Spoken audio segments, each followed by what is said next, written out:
Good morning students. देखिए बेटा, आज हम जो है आपका टॉपिक है कारक। देखिए कारक क्या होता है इसके बारे में पढ़ेंगे। ठीक है, कारक क्या होता है। देखिए कारक वो होता है जो हमें संज्ञा या सर्वनाम शब्दों का वाक्य के अंदर जो है क्रिया के साथ संबंध कैसा है, क्या संबंध है, संबंध को बताता है। देखिए यहाँ जो है बता रखा है। देखिए यहाँ जो है सजावट हो रखी है। ठीक है, यहाँ जो एक घटना का वर्णन किया गया है, दिवाली की जो है पर्व होता है उसका। देखिए दिवाली पर नीरा ने घर को फूलों और झालरों से सजाया। अब देखो दीपावली पर, ठीक है, नीरा ने घर को फूलों और झालरों से सजाया। पिताजी सबके लिए। देखिए जो रंगीन शब्द हैं, नीरा का छोटा भाई। अब ये क्या बता रहा है, इसके साथ संबंध बता रहा है। किसका छोटा भाई? नीरा का छोटा भाई। देखिए कब? दीपावली पर। किसने? नीरा ने। किसको? घर को। किससे? फूलों और झालरों से। तो वाक्य के अंदर कारक क्या होता है? कारक होता है जो वाक्य के अंदर संज्ञा सर्वनाम शब्दों के साथ क्रिया के साथ कैसा संबंध है, संबंध को बताता है कि संबंध किस तरह का है, उसका ज्ञान कराता है, उसे कहते हैं हम कारक। ठीक है, क्योंकि वाक्य में आपको पता है अलग बहुत सारे शब्द होते हैं, वो किसी न किसी रूप से जुड़े होते हैं। तो उनके जुड़े होने के कारण ही कोई ना कोई अर्थ निकलता है, कोई ना कोई जो है वाक्य बनता है। इन सब का आपस में किसी न किसी तरीके से, किसी न किसी वजह से संबंध होता है। तो जो संबंध होता है उसे क्या कहते हैं हम? कारक। संबंध के बारे में तो देखिए जो कारक को प्रकट करते हैं उसे कहते हैं कारक चिन्ह भी, विभक्ति चिन्ह भी और प्रसर्ग भी। ठीक है, कारक को प्रकट करने वाले चिन्हों को कारक चिन्ह भी कहते हैं, प्रसर्ग भी कहते हैं और विभक्ति चिन्ह भी कहते हैं। देखिए आपको पता है हमारे जो है कारक की जो है ये तालिका होती है कारक के भेदों की। कारक के 8 भेद हैं, अलग अलग उसके चिन्ह होते हैं। प्रसर्ग जिसे कहते हैं, अलग अलग चिन्ह होते हैं और अलग अलग क्या उसकी परिभाषा होती है। ठीक है, देखिए नंबर 1 कर्ता ने। जैसे कि हम तालिका में बोलते भी हैं, आपको इस तरीके से लर्न करना है। कर्ता ने कर्म को करण से के द्वारा संप्रदान के लिए अपादान से संबंध का के की रा रे री ना ने नी अधिकरण में पर संबोधन हे अरे रे। ठीक है, उसके बाद देखिए कर्ता। कर्ता कौन होता है? जो क्रिया को करता है। कर्ता वो होता है जो काम को करने वाला होता है, उसे कर्ता कहते हैं। जैसे कौन, किसने, कौन आया था, किसने किया। कर्म का चिन्ह होता है को, जिस पर क्रिया का फल पड़े। हमने कहा क्या, किसको। ठीक है, करण से के द्वारा क्रिया का साधन, जिस साधन के द्वारा क्रिया की जा रही है वो कहलाता है करण कारक। संप्रदान के लिए, यानी कि जिसके लिए क्रिया की जाए या किसी से कुछ दिया जाए, उसे कहते हैं संप्रदान कारक। अपादान से अलग होने के भाव में, जब देखो इसका भी चिन्ह करण कारक का भी से है, अपादान का भी से है, लेकिन यहाँ करण कारक एक साधन के रूप में है, अपादान कारक अलग होने के भाव में है।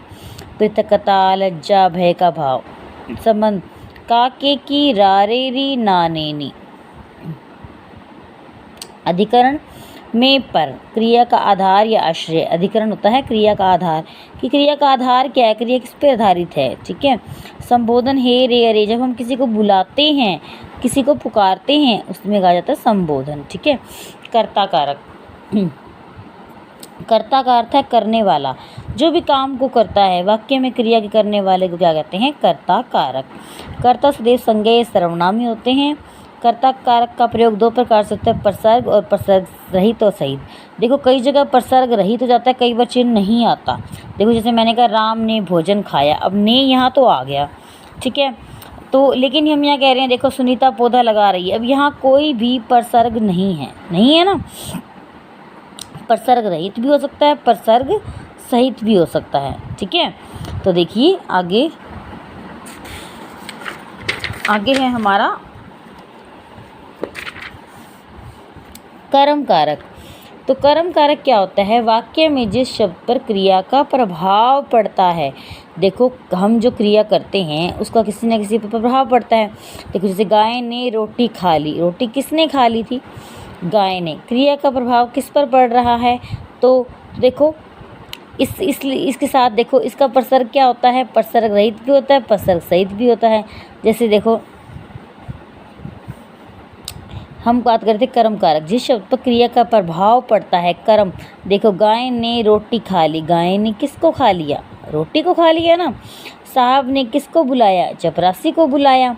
दादी ने बच्चों को कहानी सुनाई, किसको सुनाई? बच्चों को, है ना। को इसका क्या है? जो है चिन्ह। अब गाय ने रोटी खा ली, अब देखो यहाँ पे को का चिन्ह जो है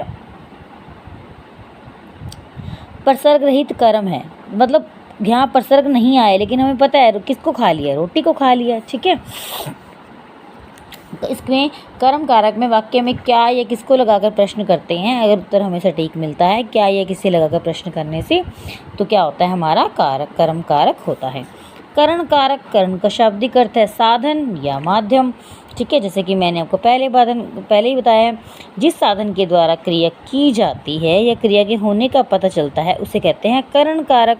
जैसे मीनी खीर चम्मच से खिलाओ, किससे खिलाओ? चम्मच से। साधन क्या है? चम्मच। हम हवाई जहाज से कोलकाता जाएंगे, किससे जाएंगे? हवाई जहाज से। साधन क्या है यहाँ पे? हवाई जहाज। माली खुरपी से, माली क्या है? खुरपी से घास खोद रहा है, किससे? खुरपी से। देखो जिसमें क्रिया के होने के साधन का पता चले, क्रिया किस साधन के द्वारा पूरी की जा रही है उसे कहते हैं करण कारक।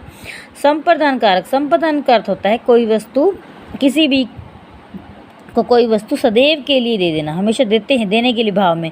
वाक्य में जिसको कोई वस्तु सदैव के लिए दी जाती है, जिसके लिए कार्य किया जाता है। देखो या तो देने के भाव में होती है या फिर कार्य जो है या तो वस्तु देने के भाव में या किसी के लिए हम कुछ करते हैं जिसके लिए कुछ किया जाए, उसे कहते हैं हम संप्रदान कारक। देखो मुक्ति दादाजी के लिए दवाई लाए, के लिए, है ना। किसके लिए लाया? दवाई के लिए। माली ने विद्योत्तमा को फूल भेंट किए, किसको किए? अब फूल लाई है ना किसी के लिए, किसी के देने के भाव में संप्रदान कारक। देखो दान, संप्रदान, किसी को देने के भाव में संप्रदान। माँ ने मेरे लिए हलवा बनाया है, देने के लिए बनाया ना, देखो तो वो क्या है? संप्रदान कारक, ठीक है। उसके बाद देखिए अपादान कारक। अपादान कारक का अर्थ होता है जब कोई वस्तु अलग होने के भाव में होती है, जहाँ से कोई वस्तु या पदार्थ अलग हो जाए, या वाक्य में जिससे कोई वस्तु अलग होती है, अलग होने का भाव हो। देखो हम बात करें जैसे कि देखिए मुझे जो है, मुझे झूठ से नफरत है, किससे नफरत है? झूठ से। अलग होने का भाव है ना, देखो, है ना। तो देखो इसके बाद देखो बच्चे स्कूल से घर जा रहे हैं, अलग होने का भाव है, कहाँ से जा रहे हैं? अलग हो रहे हैं स्कूल से। गिरीश घोड़े से गिर पड़ा, अलग हो रहा है ना, घोड़े से गिर रहा है, गिरने का भाव हो रहा है, अलग ही हो रहा है। फूलदान मेज से गिर कर, अब मेज से गिरा है तो वो अलग हो गया, अलग होने के कारण ही गिरा है ना। तो देखिए आगे संबंध कारक। संबंध का क्या होता है? संज्ञा सर्वनाम का जो है संज्ञा जो है वाक्य में दूसरी संज्ञा सर्वनाम के साथ संबंध कैसा है, संबंध के बारे में बताता है, उसे कहते हैं संबंध कारक, ठीक है। जैसे रंजीता की साइकिल, इसका चिन्ह आपको पता ही, की साइकिल, किसकी साइकिल है ये? रंजीता की। संबंध बता रहा है, साइकिल किसकी है? रंजीता की। यह मेरी पुस्तक है, पुस्तक किसकी है? संबंध किसके बारे में बता रहा है? मेरे बारे में, ठीक है। मेरी बहन आई थी, बहन किसकी है? मेरी। संबंध के बारे में बताए, उसे कहते हैं संबंध कारक, ठीक है। इसका चिन्ह होता है का, के, की, रा, रे, री, ना, ने, नी, ठीक है। Okay class, bye student.